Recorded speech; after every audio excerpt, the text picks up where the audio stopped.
Well, I'm up here in my shed. It's already 27 degrees centigrade or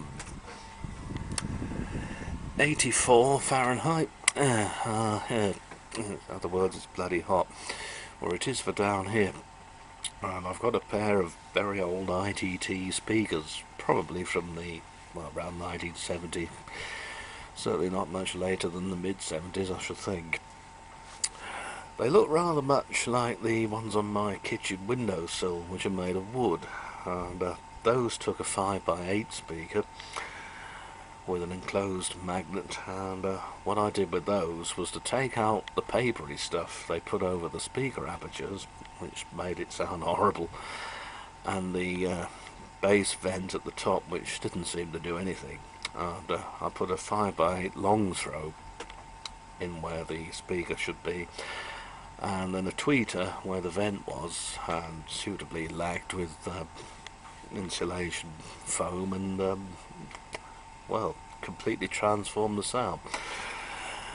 Now these things are perhaps the younger brother, if you like, because they're actually made of plastic. They're painted to resemble wood, and they've done a very nice job. But there's the little driver inside. The originals wouldn't have been these. It would have had a Pioneer speaker in it, 3.5 inch, 3 watts RMS nominal, and 5 maximum. Cloth surround, so I've no trouble with foam rotting away or what have you. Someone at some point has put in these Walton car speakers. It's 30 watts max. I think probably that's music, so they're more or less the same as they were power wise, I think. Only 4 ohms though. The previous ones were 8. And there's a little warning on the back of here because most of these had 16 ohm speakers, Pioneer in them. Presumably the KA1000 was a set that ran the 16 ohms, and if you use the 8s on it and turn it up at all, you'd blow the amp. Hence this little plate. Really wants 4 ohms writing on there now, so that I don't forget and blow something up.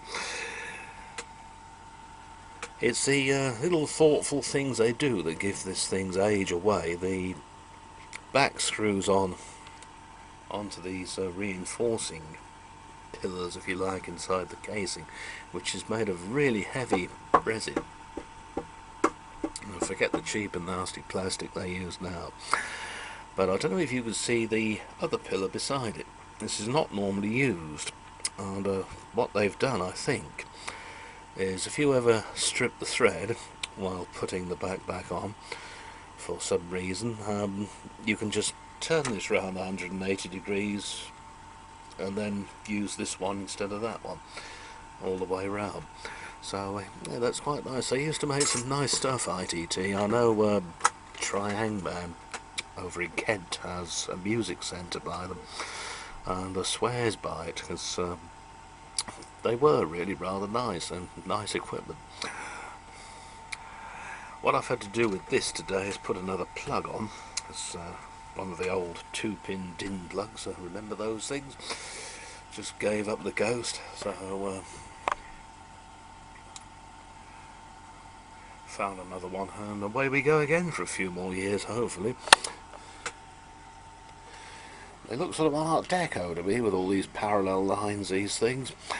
And somewhere indoors I've got a pair of speakers like this that are made of chipboard and wood, which have a 6x9 driver in them, and I wonder if they'd benefit from the same modification that the ones on my kitchen windowsill have had, you know, with a tweeter. I suspect the answer is yes. Anyway, so it's getting too hot to be in here now.